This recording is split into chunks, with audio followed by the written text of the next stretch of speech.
tudo tranquilo, tudo na paz. Estou aqui para mais uma parte do nosso vídeo sobre dinâmica climática, tá bom? E agora nós vamos estudar um pouquinho sobre a circulação atmosférica do ar, sobre as massas de ar e a influência no clima. É isso aí, sem mais delongas, apenas lembrando, como eu já disse para vocês, essa aula ela não substitui ler o material, muito menos fazer as atividades. Então vamos lá, que esse vídeo deve ser o mais curto dos dois primeiros que eu gravei, ok? Então vamos lá, olho nos slides. Ok, circulação atmosférica do ar.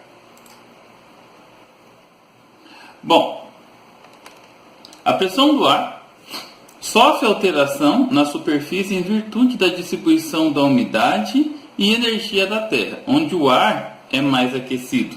As moléculas se afastam umas das outras, gerando expansão do ar, que reduz a pressão exercida sobre ele.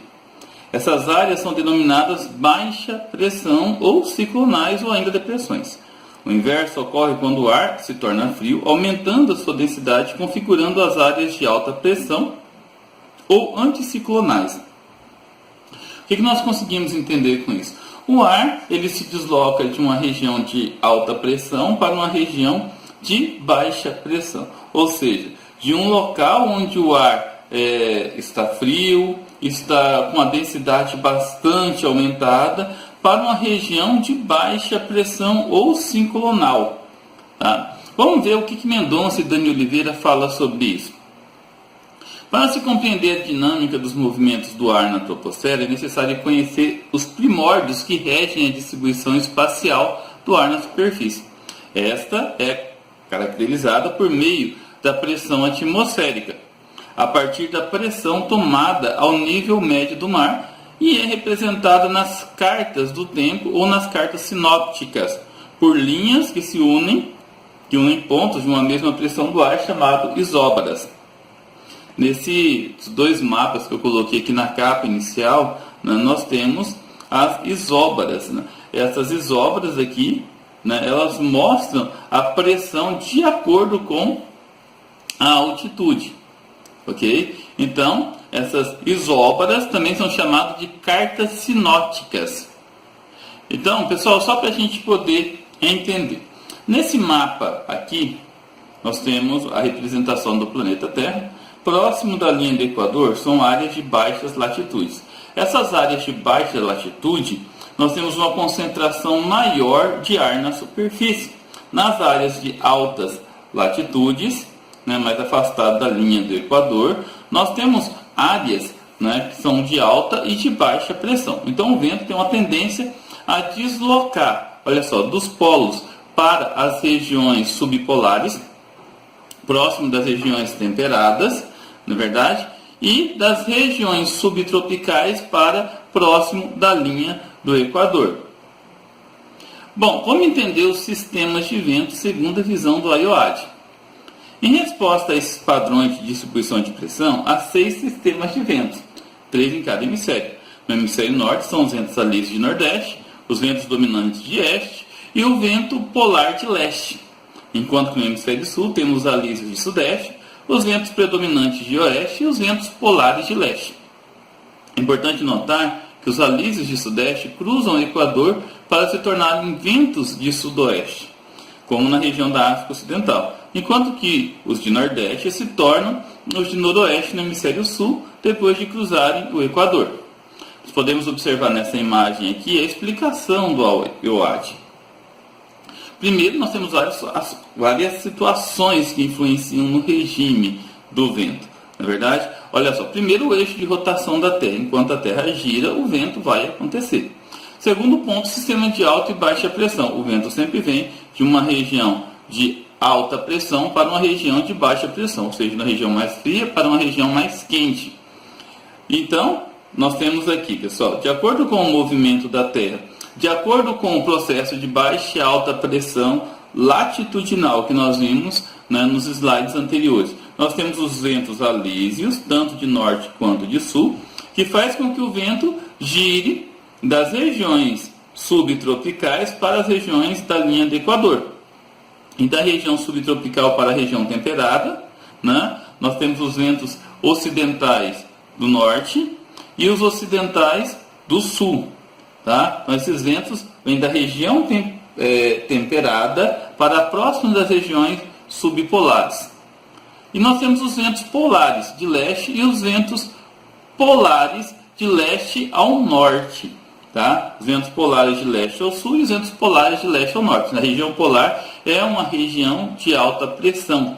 Então, essa região de alta pressão influencia o vento na direção subpolar, próximo da região temperada. Agora nós vamos ver as massas de ar. Então, voltando mais uma vez, olha só, nessa imagem aqui, tá? O que é o vento? O vento é o ar em movimento. O vento é o ar se deslocando para uma determinada área. Então, via de regra, as massas de ar nada mais é que uma grande quantidade de vento se deslocando. Agora vamos ver o que o Ayoade fala e de uma maneira bastante aceita pela comunidade científica, né? O Torres e o Machado, que é bastante aceita pela comunidade científica. Uma massa de ar pode ser descrita como uma porção individualizada da atmosfera quanto às suas características ou qualidades. Abrange uma grande quantidade, extensão horizontal e apresenta espessura bem desenvolvida, homogeneamente horizontal de suas propriedades físicas, principalmente temperatura e umidade, e pequena ou mesmo nenhuma variação dessas propriedades no sentido vertical. Aqui, pessoal, nós temos um esquema global das massas de ar. Então, o ar, ele leva as características. Estou parafraseando esse suporte teórico, essa citação que eu fiz aqui, tá? Então, olha só, vamos pensar na localização onde ela foi formada. Vamos pegar aqui essa MP, que é uma massa polar. É uma massa polar porque foi formado próximo da Antártica. Então vamos pensar o que tem na Antártica. A Antártica é muito frio e é seco, não é verdade? Então a massa de ar formado na Antártica, ela vai carregar características de temperaturas muito baixas, né? Vamos pensar aqui nessa massa tropical, que é formada próximo da região subtropical. Ela é formada no meio do Oceano Atlântico. Uma grande quantidade de umidade e é quente. Provoca muita chuva aqui na América do Sul. A massa equatorial próximo da linha do Equador é quente e úmida. Tá? Então, cada uma dessas massas de ar, ela carrega as características do local onde ela foi formada.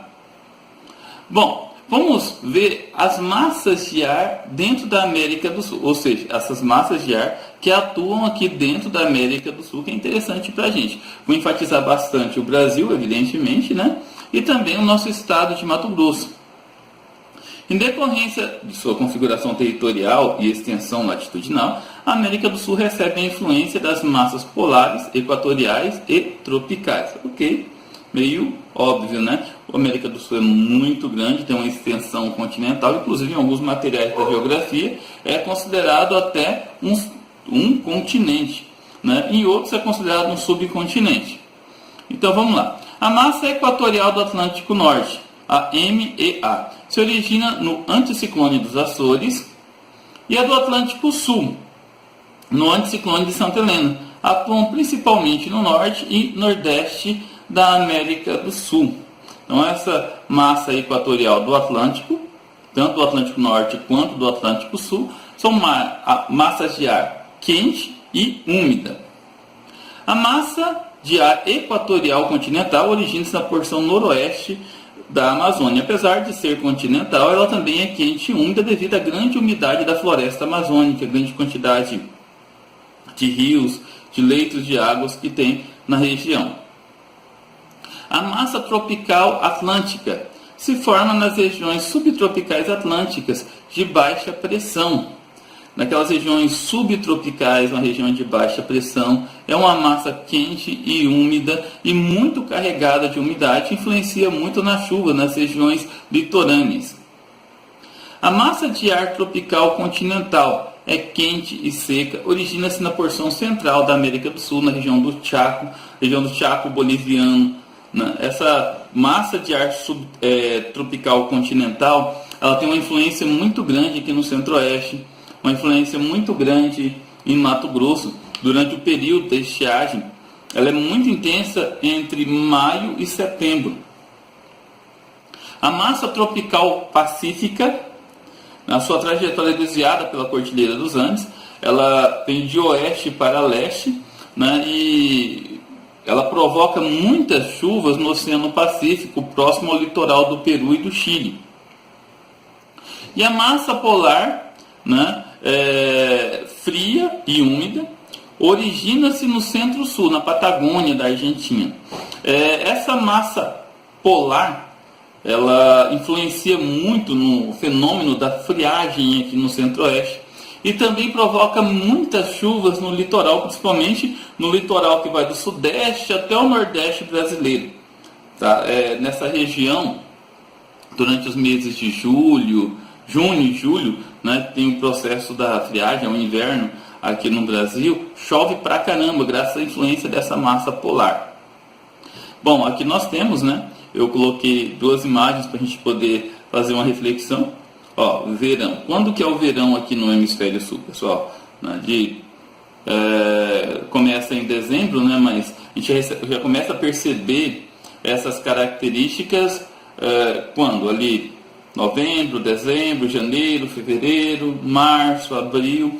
Durante esse período, durante o período do verão, né, a massa equatorial continental, que nasce nessa região da Amazônia, ela penetra toda essa região, trazendo grande quantidade de umidade, influenciando na chuva. Né? A massa tropical atlântica formada no meio do oceano também leva grande umidade para todo o litoral.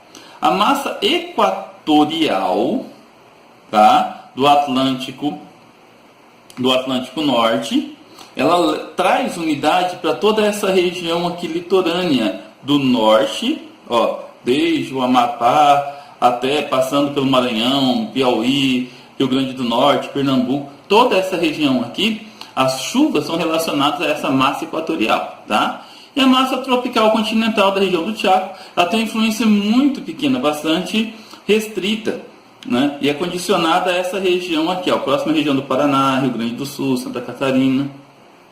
Já durante o inverno, a massa equatorial continental diminui a sua força e a sua influência é levada para essa região aqui, ó, mais para o norte, para Roraima, porque aqui, né, já é verão e para nós aqui é inverno.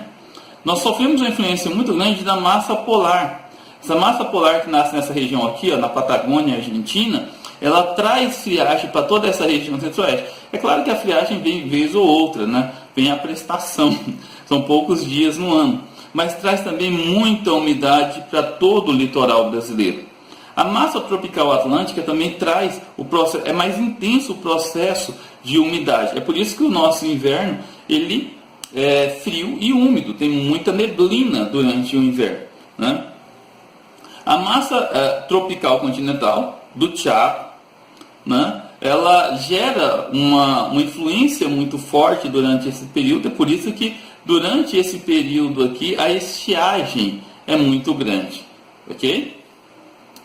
Vamos falar um pouquinho sobre as frentes, pessoal, já encaminhando para o encerramento. Essa aula ficou bastante extensa, né?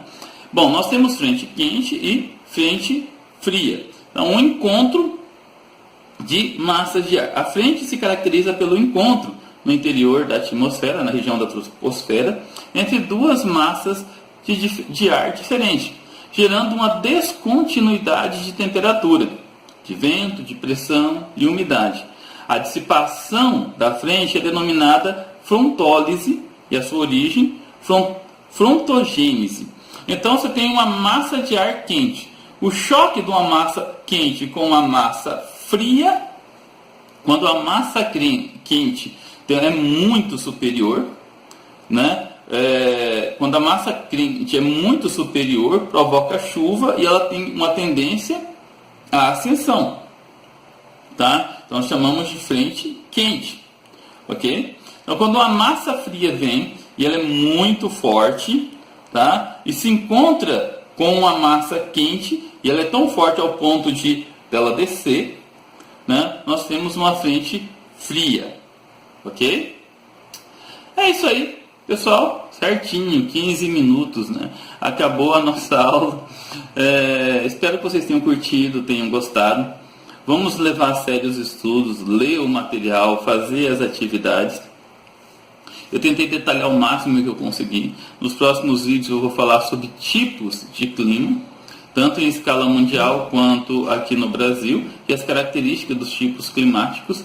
Eu vou dar uma ênfase ao nosso estado de Mato Grosso, a região centro-oeste, mas vou falar de maneira geral de todas as formas de clima e fazer comparações com os tipos de vegetação dentro dos climas.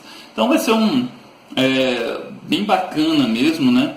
Essa playlist de vídeos que eu fiz relacionados ao clima. Espero que vocês curtam bastante. Valeu? Não esqueçam de fazer as anotações e fazer o resuminho sempre quando acabar de fazer o vídeo, porque isso ajuda a massificar, a memorizar ainda mais, tá? É isso aí, pessoal. Fiquem com Deus. Até a próxima.